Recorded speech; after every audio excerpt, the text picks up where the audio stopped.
All right, guys, welcome to the How I Talk podcast. I am your host, Chris Jones. And Tim Jones right here. All right, so this is episode one. If you guys didn't get a chance to check out episode zero, we did that last week. Of course, that was our intro to let you guys know about expectations of what you can get from this podcast. But now we are in episode one. Super excited to share with you guys our topic this week. Today, we're going to be talking about the worst year ever. Tim, can you start this off and let everybody know what we want to talk about? The worst year ever. Is this, Chris, I need to know, is this the worst year ever? Some people have said, hey, this is the worst year that they've been because of the pandemic. And matter of fact, people are dying and they're not able to go into the hospital to visit them. They're not able to have funerals to bury them. And some people say it's the worst year ever. We've lost jobs. It's been a pandemic.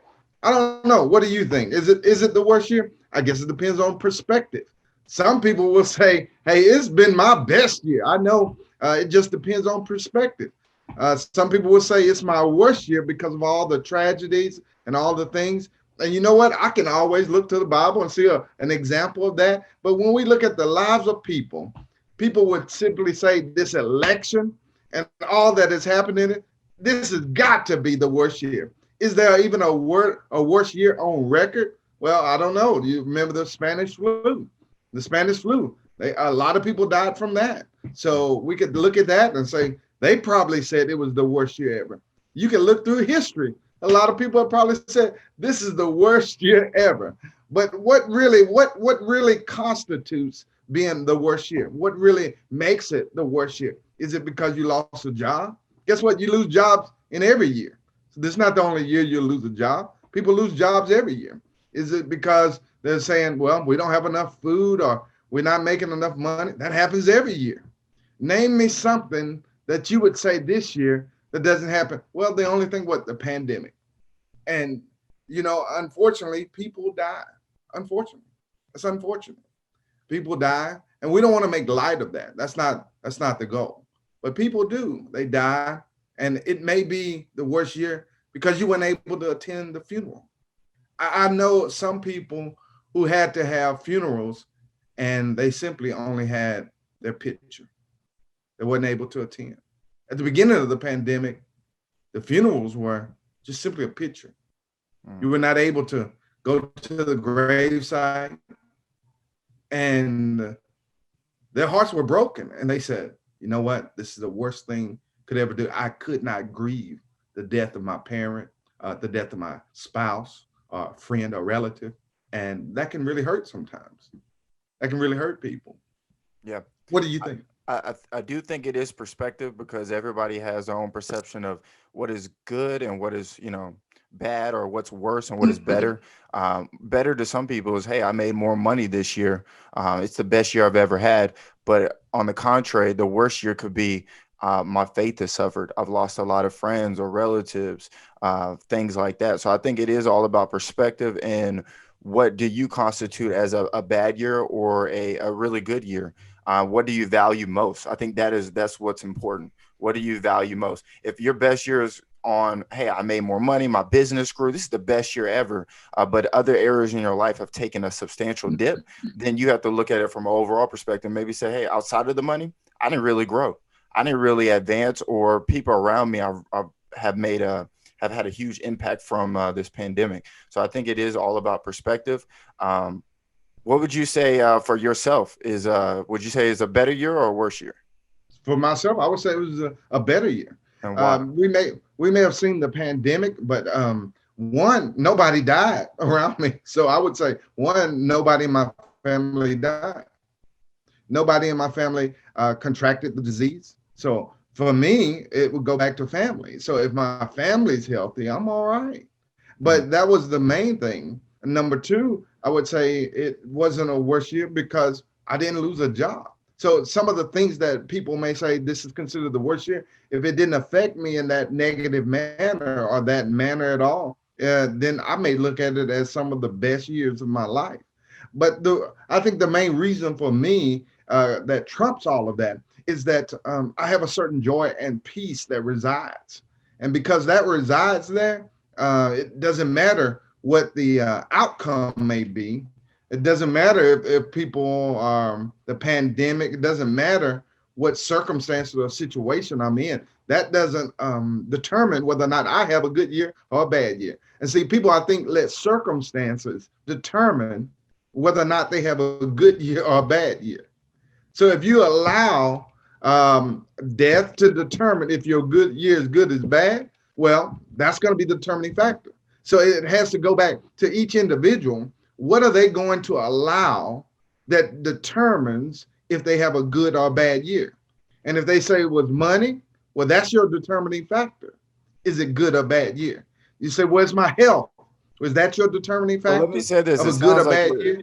It sounds like you're talking about adversity, responding to adversity. Am I right or am I Oh, wrong? yeah, because this is an adverse year, right? Mhm. It is a tremendous adverse year. Even in the election, if my candidate won, then it was a good year. If my candidate lost, it could be a bad year. So Mhm. they're letting the outcome and circumstances dictate the year, not necessarily adversity, because it can be some good things that happen to you, and people still say it's the worst year ever. So they can say something. It may be someone else that sits at and say, you know what, I made more money than I ever did before. But they might come to you and say, it's my worst year ever. How is it that you make more money, the best year financially you have in your life, and yet you say it's the worst year ever? Why? I would Because say this circumstances, circumstances. Yeah. situations, you allow them to dictate your life. And Well, what I I'm think saying is, don't allow it. okay, and I think that that is true. But I'll give you an example. Somebody makes a lot of money, right? It's a great year from a worldly perspective, but their spirituality is suffering, right? So I would Dying. say that's not they could say that's my worst year because I could have grown closer in these areas, right? Or you could say, I would say for me, this year was a blend of it was really good and then some bad points, but overall it was still a good year. I had some friends that did pass away that I did know on a close perspective, and I think that did impact me because not those a couple of times we could have hung out, or the last time you talked to him was a week before he passed away. Those things still kind of bother you, like, oh wow, I feel like maybe I could have done more or something like that, or you know what, I could have built relationships in these areas during the pandemic because while I was at home, and I could have grown a lot of relationships, or I was in the wrong friendships, and I see that the pandemic did kind of show that as well. But I will agree to you as far as adversity, and I will share a story. Last week, you know me, I love to work out. So I was running on a trail. You know, they call me Mr. Fit, Mr. Good Looking, but that's besides the point. They messed up. They messed up when they did that. So They don't know what they're talking about. so Hey, I need to talk to those people. yeah, so I was running on the trail, and it was Saturday, and running around the trail doing some hit workouts. So you run for like a mile, then you've been to this trail before with us. You and my mom were supposed to run, but y'all definitely did a nice, slow, gradual walk. No fast pace, nothing. Keep it slow and I steady. don't know. I was moving quick. I was waiting on your mama. You got to remember, I was moving quick. So, when I was walking through or running through, doing a jog mixed with a sprint, I would stop, do some workouts, push ups, sit ups, triceps, all those different things. Um, Three-fourths through the trail, I realized I lost my keys. So I got to run back through and try to find my keys. All right. So I couldn't find my keys, and I had to go back through the trail. It took me about um, another 30 minutes to an hour. So I'm dead because I still got to go back to my car and I could not find my keys. But my point is, long story short, is that adversity, right? What I could have said is, "Oh, I don't have my keys. Now I have a place. I can't get into my apartment. Now I got to call all these people. Now I got to pay all this money." But I looked at it and I said, it can't steal my joy from this particular day, right? Luckily, I had money set aside prepared for this, right? And I did not allow it to steal my joy. Now, somebody could say, well, what if you are not prepared for this, right? I call it emergency fund, right? I had emergency funds set away for this. Somebody that didn't have emergency fund, they would say, how would you respond then? That's a good point. I may have responded a little flustered, a little irritated, a little pissed off because my emotions, right? People, we're emotional. We're still humans. I still be irritated. Man, I was irritated a little bit, but then, hey, I got cool. Hey, this is what I got money for just in case emergency. But my point was overall, the day, I did not let it dictate the rest of my day. I'm gonna go home. I hang it up. I'm irritated, and that's what people do sometimes. From a year perspective, though, the pandemic happened, but guess what? When adversity kicks in, you're a business owner. I'm a business owner. What do? You pivot, you move, and you alter. And That's you right. have to do that in business. But as people, you have to do that as well. Hey, I lost my job. How can you get the next job? I probably need to learn a skill, right? People around me are getting sick or unhealthy. Well, what can you do to make sure that you're healthy? Well, I can eat more healthy, right? Choose the right foods, right? So that's my two Mhm. cents. And you're right. We got to pivot. A lot of people don't pivot, and so it's important that people understand that things change, life change. We don't do the same things, and a lot of times people want to stay in routine. They want to stay the way it used to be, and yet at the same time they want the new stuff. But you can't have both. The world is constantly changing, and a lot of people don't change with the world even though it's changing. They don't pivot. And in their life, they got to learn what it means to pivot and continue something new. See, here's the thing: people should always try something new every year. Every year, they should be trying something new. Now, when I say try something new, do something that you haven't done before. When I say that is a lot of times people keep the same routine, they do the same thing, and they continue to do it over and over again. And insanity is doing the same thing over and over again and expecting a different result. And they want a different result. Most people want a different result, but they keep doing the same thing. And so they got to change the routine. And it may be, hey, changing the type of software you use. What happens? It makes you learn. Changing a different style car that you make. I'm not saying buy a car every year now. I'm just saying instead of you may have bought a Chevy every year, go to a Ford, and then all of a sudden it's a different change. Mhm. If you always bought this particular style of clothing, try a different style. If you always done your hair this way, try something different. These Let me ask you this. Why don't people want to change though? because they're stuck. They're stuck in routine. People like the same thing. They like familiarity. And it is when they're able to change and see things differently, it expands them and it grows them. And it keeps, and people don't change and it keeps them from growing. Listen, the phone has changed over and over again, the cell phone. And nobody uses a rotary phone. You may not even know what a rotary phone is. We used Don't. to stick our finger in and pull the number all the way around to Oh make it yeah, dial. Now you can just punch it. Bully Pop used to have But that. I used to love that. oh, Bully he used Pop. to have one. Yeah, it's called rotary phone, and you Mhm. have to put one, then you all the way around a five all the way around, and that was how you made a call. But nobody uses rotary phones in today. Wow, they've changed, and so as technology changed, people need to change. So in order to do that, you've got to challenge yourself, and I would say that's the number one reason people like things familiar. They like to keep it the same. They don't want change. They don't want to upset their status quo, their flow. But guess what? That's what you need. If you want to grow, you want to be successful, you want to move out of things, you need stuff like that. Those type of things help you to move in life. You may have been using a certain software. Change. You know why? It opens you up. It allows you to see something. And then you may go back to what you used before, but at least change to see it. So you know at least what it's doing, how it's working. Change the style of glasses you use. Just make changes in your life sometimes to just pivot, to do things differently. And people need to do that. And if you're a business owner, you've got to be able to pivot. You got to be able to pivot on a dime. A lot of business owners, listen, you know, a lot of business owners made money this year. They started making masks. You got to understand, they never made a mask before in their life, Never did. but Yep. yet they said, hey, people need masks. I'm gonna pivot my business. I'll make a mask. Guess what? They started making money. That's and that as a business owner, you got to see opportunities and go, hey, my business needs to pivot. And so in business, you got to be able to pivot, and in your life, you got to be able to pivot. And those things people need to understand and learn how to do. But also, listen, the other thing is that through this pandemic, here's the good things that come out. See, there's some good things that come out, and people may miss this. Now, people are going to hurt and they're going to have pain through this pandemic. They're going to have stuff like that, even through what they may consider their worst year ever. These things may hurt them. They may have experienced pain, hurt, and things like that. But guess what? Through it, you They can become now be stronger. you. Oh yeah, through it now you can become a healer. You can now be wounded through this pain.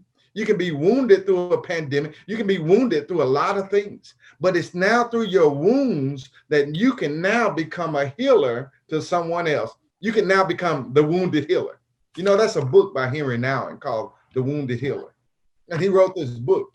And in the book, it allows you then minister or to help others through the pain you've experienced. He says that's the best way to find out your purpose, your mission, your vision in life is to look at your own self, see your own pain, find where you're hurting, and then turn and serve and help people in that manner. I'm not going to necessarily say minister. I may say minister because of what the terminology I may use, but in the vernacular of the world, I would say turn and serve or turn and help someone else. Turn and help someone else from the pain that you have, and from that it'll help your wounds to heal, but also you'll be a service to someone else.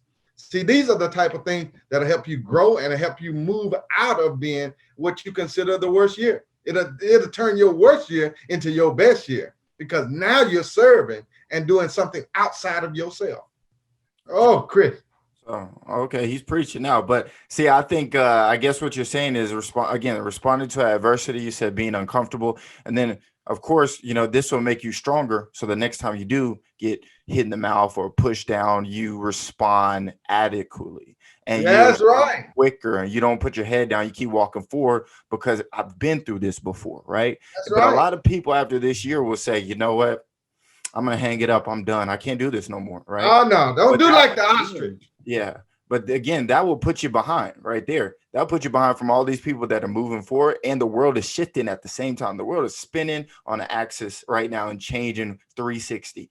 Matter of fact, when you said being uncomfortable, I think people are comfortable, um, not comfortable being uncomfortable, and they're comfortable where they're at in their nest egg, wherever they're sitting at. They're comfortable within that. Now, I will say that there are a group of people that will learn new things that are uncommon to them or different things that require them to learn something new. And these are minor things, minuscule things that come to my mind, right? Instagram, podcasting, all these different things. I mean, those are great things. But like some things like in the younger generation, they'll learn if there's new updates on Instagram, Facebook, blah, blah, blah, new things that you need to learn to be able to, again, show a facade life that may or may not be true. You're going to learn Mhm. those things real quick. But if I were to tell you to go learn something totally different, something that you may have a real passion for, or something that may scare you a little bit, you don't want to try that one because that one's a little bit out there and something that is not the normal to you. Maybe because it's not within your group or the people you hang out with. Why it's important you to choose the right people. But I do agree with you responding to adversity. Now that's all worldly perspective, but again, I got to ask you too, spiritually, from that side, could it be the worst or best year ever? If you ask me spiritually, it could be the worst or best year dependent upon your relationship. So if we were to talk spiritually, what constitute a bad or a good year is going to really depend upon your relationship. Let me Um, say this real quick. Let me interject. Keeping in mind, of course, that this is the year that everybody has not been able to really go to church in person anymore, right, right? Lord right. says we commune together, right? Commune online, being a community is great, but in person, as we've realized this year, is totally different. It's something that It, everybody needs. So, how do you think has that impact you? Of course, it's a personal relationship with God, but yeah. spirituality, You you know don't. what this does? It tells people clearly the fact that you need community in the spiritual realm. This clearly defines it because what you have is an increase. I mean, you can look at the numbers. There's an increase of suicide since the pandemic, Depression. right? Increase in depression. I don't say this. I mean, you can look online and Google all this stuff. It'll show you there's this increase in depression, suicide, and these mental disorders and things of that nature. Why? People cannot get out and community with others. And if they don't, it creates a depression. And when you're not able to attend like a service in church that lifts you up spiritually, that engages you with other people, that encourages you, and you try to look at it online, it is not the same. It Mhm. has not the same feeling. It's not the same environment. And people are going, let me back into the church. And it's funny because Normally, when the church is open, people don't want to come to the house of God.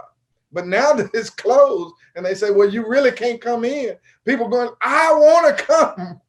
So now they're doing chants. I want to come. So you're going, hey, what's the difference?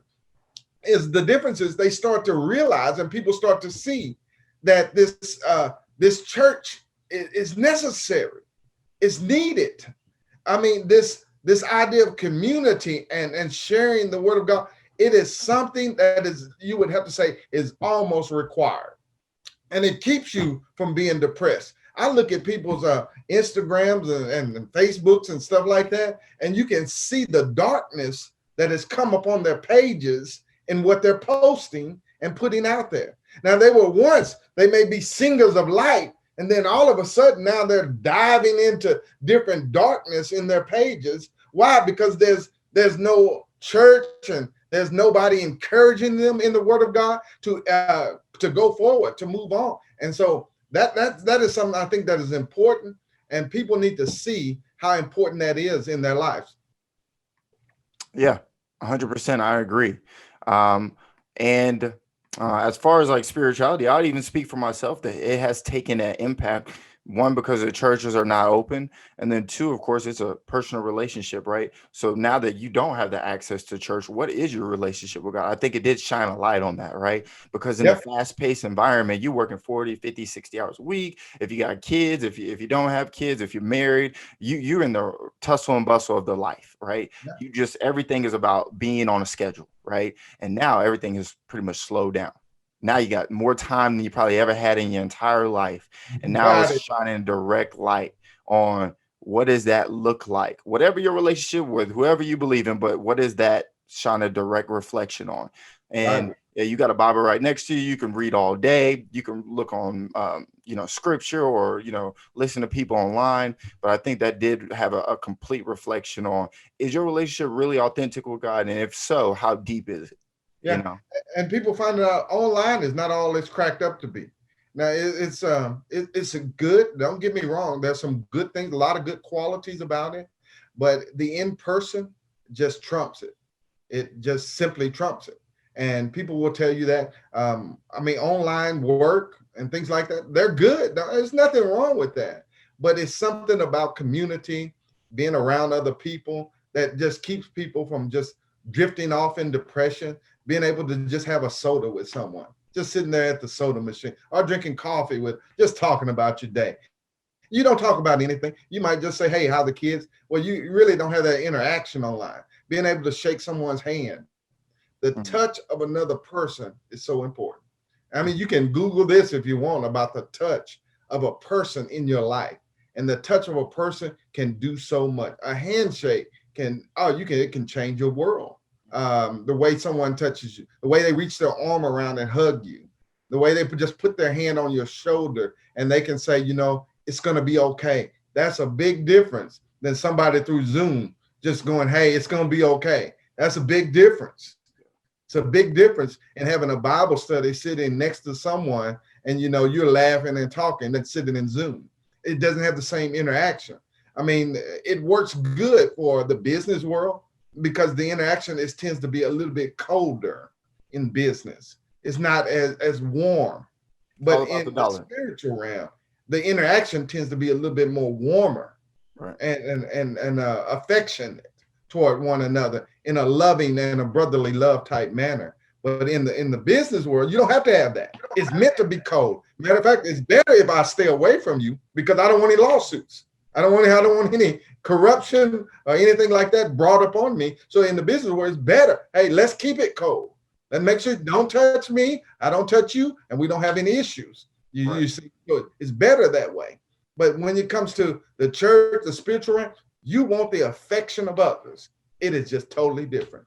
So those are some differences I've seen, and I think not being able to come together has made this year one that we others may consider this is probably the worst year they may consider. And some may consider going through Zoom. Hey, it's the worst year. Some may consider, hey, this has been a great thing. But Yeah. And I everybody's would different. say that's true too. As far as reflection, I think now again going back to what I said earlier, the world has slowed down. you reflect on what is important in your life. Before you would think, I gotta do this and this. The world has slowed down. Now let's really think about, okay, I'm doing this, I'm doing that. What is important? What am I doing that's gonna be impactful for me and the people that are around me or for my future? It makes you start thinking on that level. And if you haven't thought on that level, you probably should start thinking like that, because you don't want to be wasting your time. A lot of people waste their time doing things that are unfulfilling, just because they feel like they need to do it instead of finding things that can fulfill them, whatever they define that as. I have my own definition of what I feel that is, and I'm sure you do as well. But you need to find things that are fulfilling and meaningful. That way you can live your life to the fullest. I think a lot of people were not doing that before the pandemic. And now that they have the time and how things are changing, you got to keep up. And a lot of people are not keeping up. And I'll leave this story and then we will go ahead and call this a done deal, episode 1, guys. This story about people not keeping up would be Wendy's. I think I told you or what, mom or sisters or something like that about it. A lady that was probably about 60 years old had 2 kids. We were at Wendy's getting food, and while we were there, they had touch screens. You were not meeting with the people in person as you typically do at fast food places. You say, "Hey, I want a number one," blah blah blah. Um, for me, I definitely like the burgers at Wendy's, so I'm definitely gonna get with the chicken nuggets. I'm gonna get it all. But a lot of people, they had a touch screen. This was in Waco, so you go in there and you do a touch screen, and then the order comes out to you. One, the lady was already getting upset about it. She had 3 kids, and I think her grand 3 grandkids and her daughter, and she was already getting frustrated about doing that. So one, I was like, she's not keeping up with the trends because it's probably going to change to that. Less interaction face to face, more touch screens. You order, you get up out of there, right? You wait till your order gets there. So she got upset about that. And she was like, at McDonald's across the street, it's way better because there they actually greet you, they actually meet you, and they talk to you. I said, that's great. I understand. But things are changing. You got to keep up with it, right? You have to keep up with doing things as far as, hey, maybe a chip card, right? Things have changed to a chip card. We don't do swipe as much anymore. Hey, things have changed. I'll call it now. We're not going to have menus. You need to have a QR code. You need to have a smartphone. So you need to Yeah. keep up with these trends. Well, Wendy's, if that's why they want to do business, you need to keep up with it. And a lot of older people are stuck in their ways. I don't want to do that. This is the world I knew. Why should I change? Well, the world does not change for you. You change. You got to change for the world because the world is going to change on whatever it wants to change on, whatever they feel that's important at that specific time. So going back to the Wendy story, long story short, she got her food. She was complaining. She was just saying did not like the service and all that jazz. And everything had just changed for her in an instance, how she paid online or paid through the screen. So that's my point is as far as people got to keep up with the trends because next year is going to be totally different. The currency, who knows? I mean, cash may be no longer a thing, less and less cash. I see less and less change. Not a lot of people going to give you the exact change. When I grew up, people like, let me give you that $1.50 right on the money. They're not doing that. Hey, put it on the car. So that's what I would I say. agree. This is how I talk, baby. This is how I talk. Yeah, you're right. You're right. So, hey guys, thanks for listening to episode 1. It's called Worst Year Ever. Again, we will be coming in every week with a new episode. Again, to close out, my name is Chris Jones, Tim Jones right here. and Old school in the house. How I this is New talk. School. All righty, all right. Hey, so this is real. It's raw. It's authentic. It's how I talk. Until the next one, guys.